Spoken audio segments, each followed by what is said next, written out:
Ndikulandirisoni pa programu ino ya Tsamba wa oyimba pano pa AudioMalawi TV pamene tikumakhala ndi anthu oyimba osiyanasiyana. Cholinga chake ndithu ndikuphunzitsa komanso kutukula luso la anthu oyimba m'malo osiyanasiyana. So lero ndithu pa programu ino ndikutenganiswa ndithu oyimba wina amene azifotokoze yekha mu studio muno.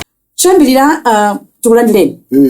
Kaya mwasula bwanji? I'm good. How are you? I'm good, thanks. And how are you? I'm good, man. Thank you. Zikuoneka kuti yayi mu studio muno mukhale ndithu zambiri zokhuzana ndithu nkhani za nyimbo pamene ndithu tijeze mu masuka. Ndiye mtundu wa Malawi kudikira kuti yayi akudziweni ndiye timangofuna tikupasa ndithu mpata mudzifotokoze kuti ndinu yani komanso mumachokera kuti. Okay, zina langa ndine chimfana chapaize. Chabwino. Nimachokera ku Malawi. Kuchokera ku Mzimba Boma. Ndimakhala ku Mzimba Boma komweko. Chabwino. Yeah. Sindikudziwa kuno ku South Africa mmakhala madera ati. Right here I'm staying in Pretoria town. Chabwino. Mwina anthu ndithu amva kuti ndinu chimfana chapaize. Nkhani nje kuti mutifotokozere bwino chuchu kuti dzina limene timudabadwa nalo ndi liti. In fact my real name is Austin. Chabwino. Yeah. Austin ndani? Austin Piri, but for music. Chimfana chapaize moti yayi muno moti ni mfana wapaize amene tu ali sinje ndithu so beba zija mofaya kumene koko ndithu nimene mukutionera pano pa AudioMalawi TV pamene tikucheza ndi anthu oyimba achinyamata osiyanasiyana otichukayaso maliro osiyanasiyana. So tili pano kufuna kuzukuta komanso kuvundukula kusanthula nkhani za mayimbidwe. Ndiye sindikudziwa kuti chiyambi chanu choyimba chinayamba motani komanso chaka chanji.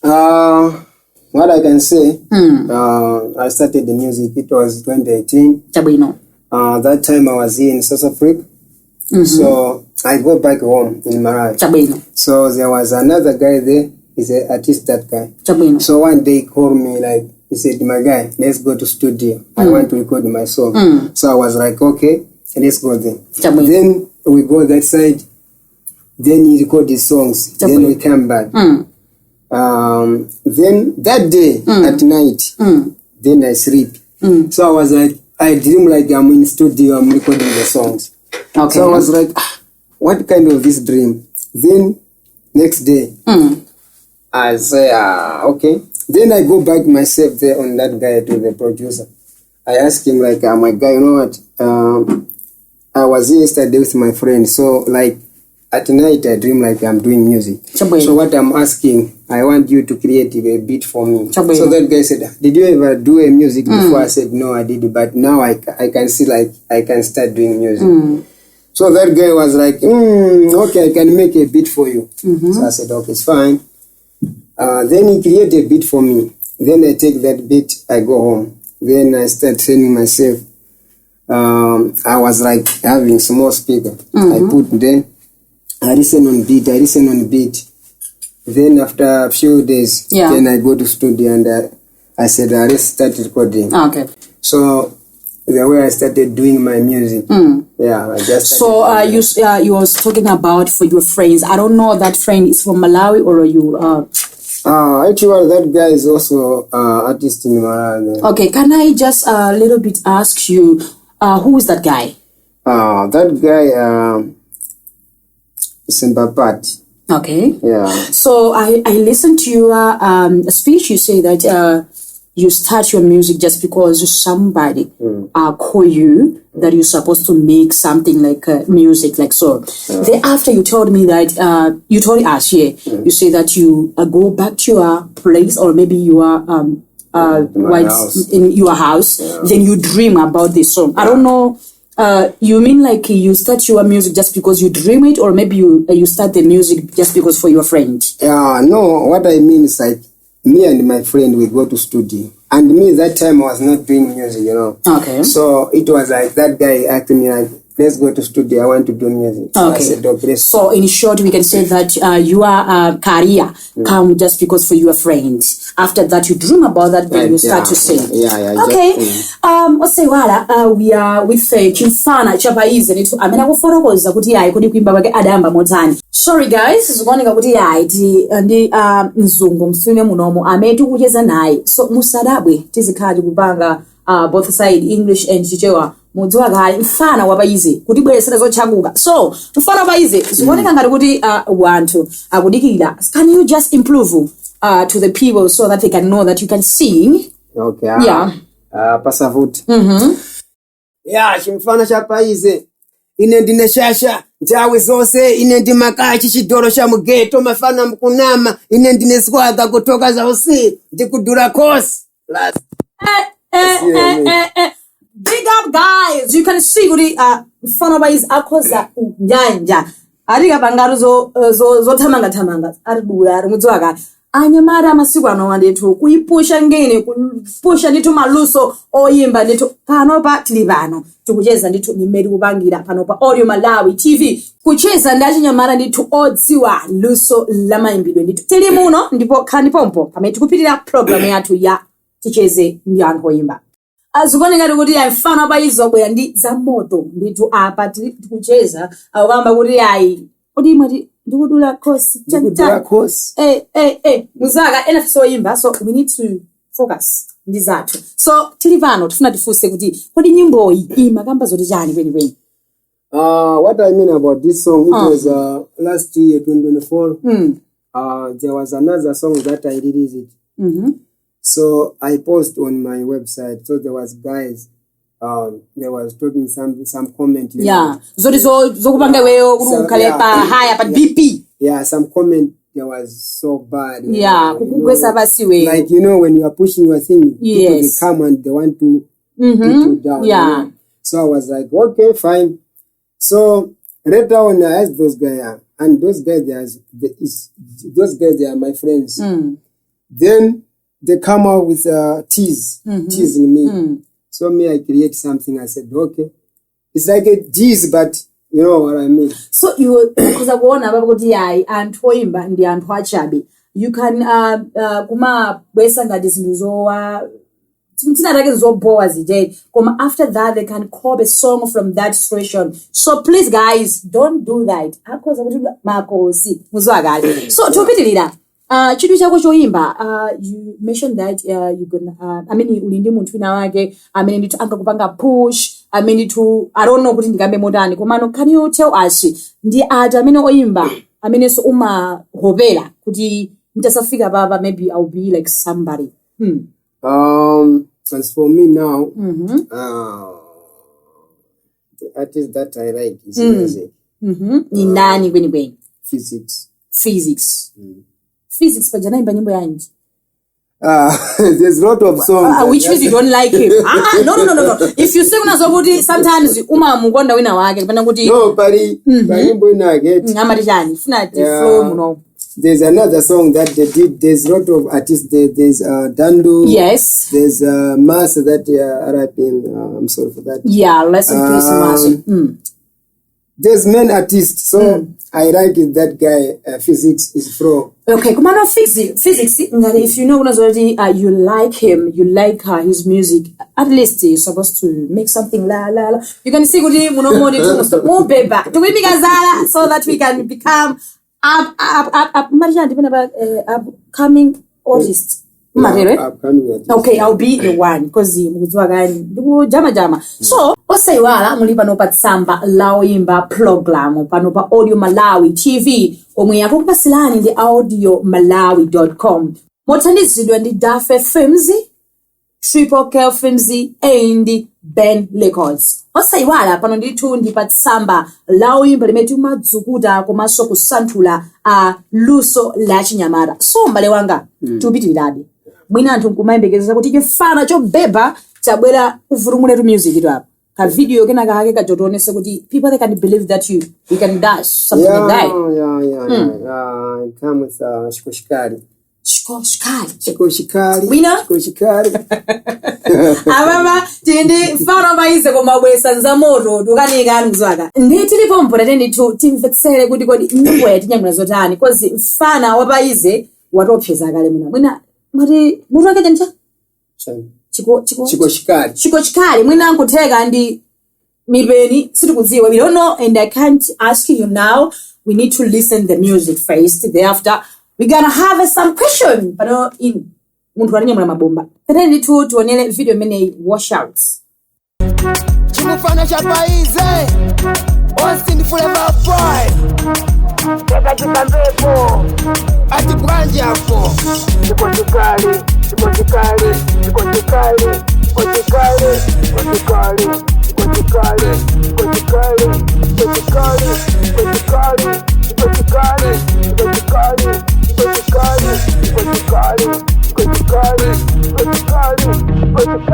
ine ndine shasha ntawe zose ine ndi makashi chidoro cha mugeto mafana mukunama ine ndine swaga kutoka za usiru ndikudura kosi ndine chimufana chapaize chiri chose ndimapangaize Ndikaro wa viti ndine zidaringi zomwe ndikuchita simungamase ofukosi simungakopere apo ndadusa fazi kunditoka ndine presidenti iwe cha mugeto Tawi zose ndimapangamane Chikochikali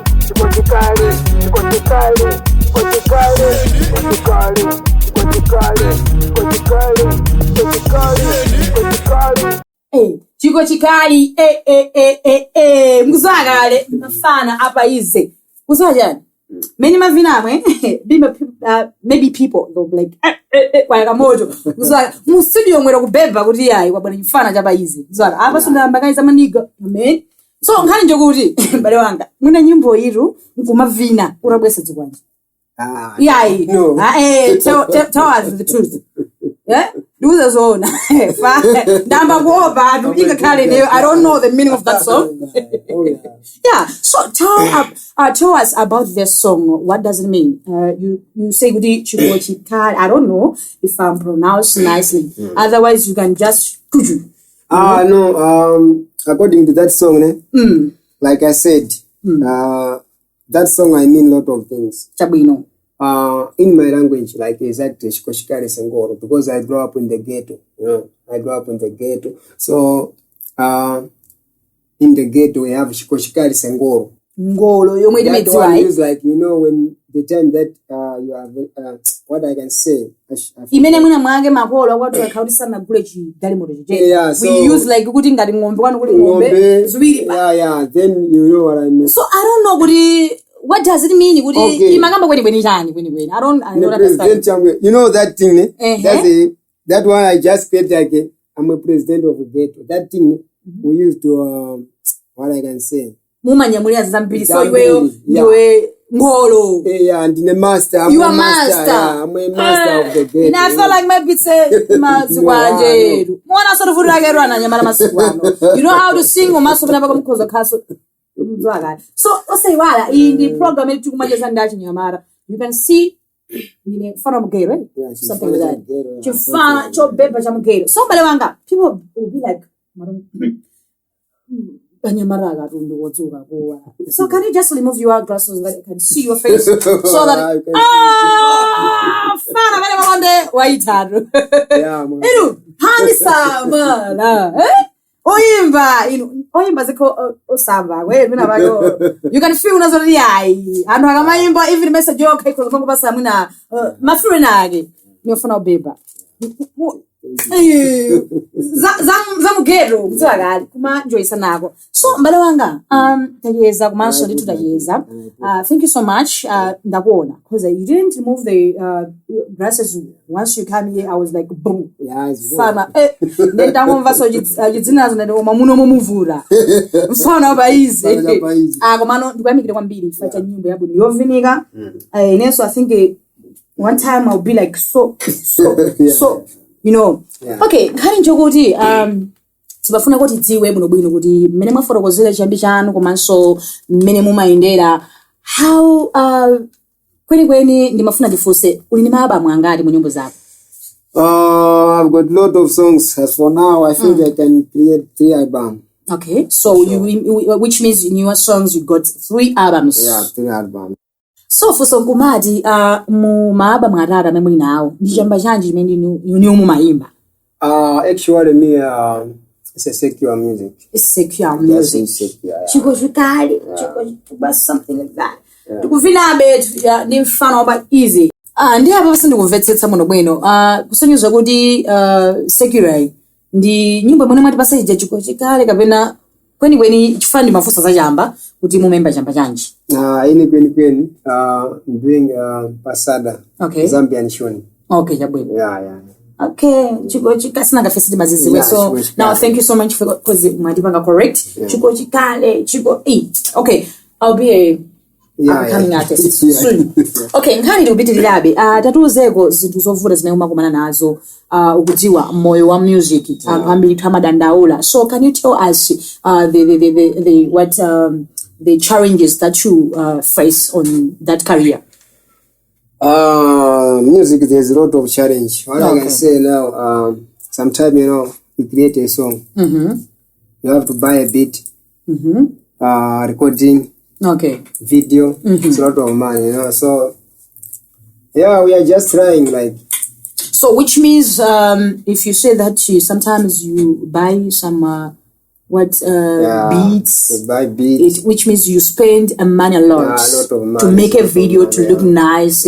As we can see that videos like and you know what, I'm not wondering the way you speak but boom fana waba easy unyankhula zokuthi hayi kubola unapitako ka English kwachoka kaja nango zoti zungujo nomika for reason. Why you chose that white guy? No, that one is my friend. It's your friend. We like each other. Yeah, we like each other. Yeah. You know, even myself, I don't have a friend from that side. White people. Even myself, for big one, I would change my friends. So that maybe I can push my, So mwadi for was have some challenges ameti magoma now. So ndikoza kuona kuti yayi mwadi uoneseka video kubeba koma so the way you explain yourself, would you spend a lot to video take. So my question is what do you do for a living? What I can say, like I'm working, plus I've got some business. Oh, you are business man as well. Doing some business. My business is just like car driving, transporting. So which means you are transporter kiji. Yeah. After that you make a like a good chimfana. After that you are going abaso kwina kugira nshiro up and down this and that. Which means achinyamara because makandi tundi maluso sinasiyana oyimba. So don't forget to have something that brings money on the table so that you can supporting and putting effort so that you can success. Tupitililabi. What if was that to was going to yayi pamafusamene pasigwa the more many kuyankira it impress somebody the one who's watching there and listen to you this time around. So chifana jabaize was, are you single or married? No, I'm married. You're married? Yeah, I'm married. Long time. Serious? I made my wedding here. Game over. You can't do a thing. Even myself, I was like, oh, wow. So you mean you are married? Yes. You got a wife here or in my wife is at home. Me, I'm alone, but I have a wife. So Ruben abagera nyamara is this so madi muzi wadira kugasia mai kunyumba zimesisi msabwe. No, sometime, I can. Of course, I know that you are pushing something here. Yeah. Komano, it's not. It's not good. I know. So okay, my question is, we are still are looking forward. Yeah. So the thing is, okay, then you got a wife at home, and here you also work, and you are business man. Something that. Yeah. So my question is, umazi wanisa banju zigawazi ntuzi tu pazitatu sosezi in kubangira ngati banja komaso nshito komaso ankhani yakaliya yako ya kuimba. As for me now, my wife is at home. My business is also at home. Yeah, so me here I'm alone. I have time. Like I'm going to work. After then I go to my room and I can create my songs. So I don't know. Kubanga nyimbo kumabanga madzulo kapena when you have a time any me I can create any song even right now when you are even right now I can create even at work. Vanobade timbireni kuti fana waba easy then so atandi do beba something that yeah I can create anytime even after work I can do it. Serious? Even I'm at You're work so while I'm busy doing something. Wow. then something come on my mind, I can put up, you know. Achinyamata moto ndithu musiwe muno tikucheza ndi chimfana chapa easy zina ngokoma cause mudziwa kale kwa chinyamata mfana mugero so tupilirabe kuyeza pano pa program ya kuyeza ndani kuimba takumvesera kwambiri mfana obeba mmene mforokozamo kuna zoti yayi muma spenda pano bwino kuti yayi nkazi naye so andile ndithuka mambo yake bobo thereafter ubwera pantchito kugira bobo and business omwene somakatiti so fuso nkumari unazachula ambuyo mumachula abona zoti yayi oyimba kumalawa amene amakusangalasa ina physics aja komasinga kale you mention is it Lulu ne Danlu yeah some of those artists so the question is kale bambale uri mana zoti you sometimes you dream ne you say so hanjori tifuna tivene boba tifumba titi amari kufukula kuno bwino kuti kodi kulota wanu saku pali kulota kuti neyo kudya ineyo mfana obeba mfana uzwakala kuti ndilorere malota zanga so andizikoni kuti akufira kwambiri kuti yayi timve kuti kodi kulota pezi makhala motani komanso kodi magula chokoti chabuno malota zaina fix mini physics kapena achina Lulu something that as for me, like those guys, I just like his music. Like the way they are doing. Me, I don't copy them. I don't copy anyone. I create on my things, you know. Yes. But the way they are doing their music, I like the way they sing, you know. And their music, they are nice. I like it. Okay. So I don't mention like I take their songs. I don't do that. But I just wish. I just wish I can be like them. You know what I mean? Like many. Voice is something like that the way, like the physics, physics, I can see good. Physics, like the way it's doing his flow. I like it. Yeah. You know? Okay. Mwina ntundwa Malawi. Ukhali chidwi kuti yayi macheza ubeba kumaso chinyamala nzathu unjanja kutilimbikisa kuti yayi ngakhale titoyimba koma we can focus our futures because mudziwa kale mune sabakhandi sogola yake so we need to be attention on that so that tikozozwa magawa athu kuti ngati ati mwina kutheka nafe ndoyimba kwaya tikuzowambisa so kuti mene kudziwa kale pamawa atizakhani thu yayi tili ndi zabwino komanso yayi anthu akutidziwa kudziko so tikupitirira baba ndimafuna kwenikweni waforokozera chinyamara kuti angalimbikire bwanji pa careers amene ndithu ali nawo makamaka kunkhani zoyimbazi because kuoneka kuti a lot of people they are struggling. What I can say, like music is a big thing, you know. Like when you start music, you are facing a lot of things, you know. Sometimes you can do music, you post your songs on social medias like Facebook or WhatsApp. Those comments, you know, there's not a lot of people. I mean, what I can say, people were different. Yes. They think that you can like it, or maybe me, I don't like it. You don't like, Yeah, so those kind of comments, just ignore it and move forward. Yeah, which means like you said before, you said that when you start to sing, there is a lot of people who put you down. So be like, fana, so this and that. My changes in that, so they need you to focus. Yeah, you just ignore them, then you just move forward. Like, you know, sometimes if you can listen to them serious, you're not gonna go far. Serious? You just say, I give up, you know. Oh my God. But if you just see them, what they are saying, leave them, then you just focus on things. Chabwino akutera maotero mukuti yayi nthawi zambiri chiyambi chimakhala chovula sichoncho chimakhala chovula so you need to focus ndithu zimene mulungu adakudalisa nazo so that you can know your position.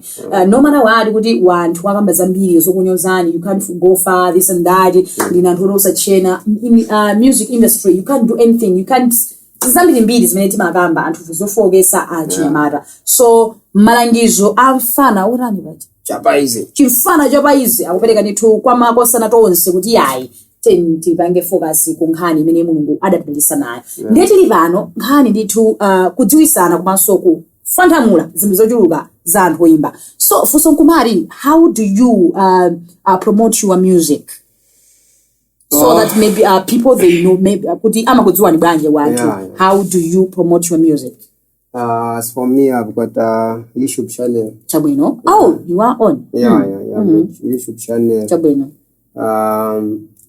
I've got groups, WhatsApp groups. I've got a lot of fun there.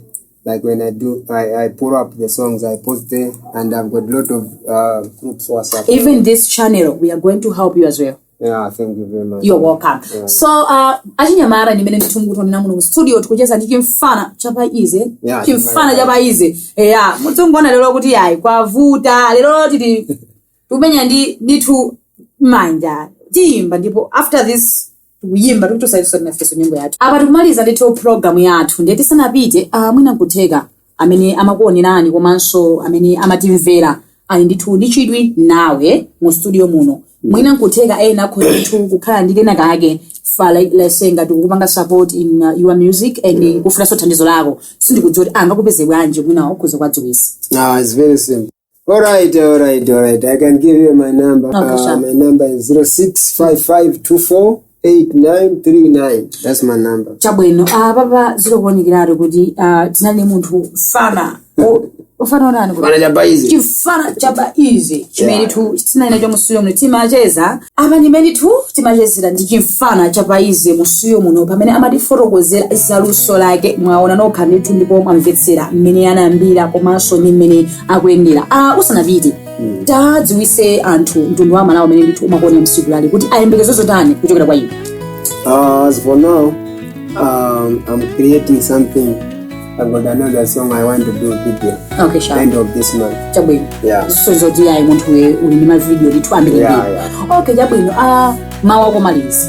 Mwina nkuteka ndakusekera kunja ukhoza kuyankhula komanso mwina kuwauza wanthu. As for me now, what I can say, I don't have much I don't have too much things to say, but what I can say, let's work together, let's love each other, and let's support each other at last. Okay, chabwino. Maonde amene nditu akutete nditu tipangane support kumphani za mayimbidwe komanso akaliya inali onse. Moyo wa mdziko lapansi timafunika nditu kupangana push pachite sinthu timene kupanga. Komano kukuseka, right? Ino ndine ndacheza muno bwino.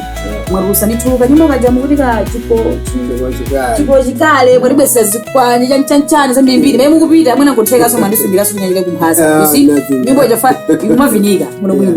Also, guys, this is your program Tsamba loimba pano pa AudioMalawi TV. Amene kuti pasina nditu ndi AudioMalawi.com. Mothandizidwa nditu ndi Duffer Films, Triple K Films and Ben Records. Nditu ndimene tikuchita pano pa program yocheza ndi anthu oyimba. Sono kuti mbale wanga sinakudumule kamene, sinakudumulire.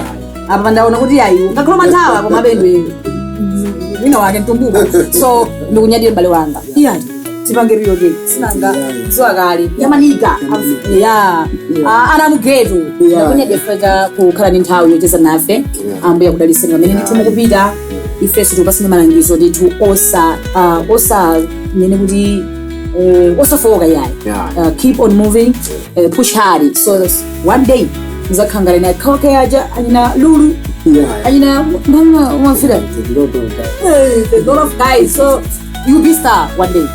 Osewa ndithu mnendine your presenter Tande Story mu studio muno pamene ndithu tikupitira kupasa ndithu program ya anthu oyimba. Don't forget to subscribe, like, comments and share on YouTube channel for AudioMalawi TV. Bye bye. See you. Bye.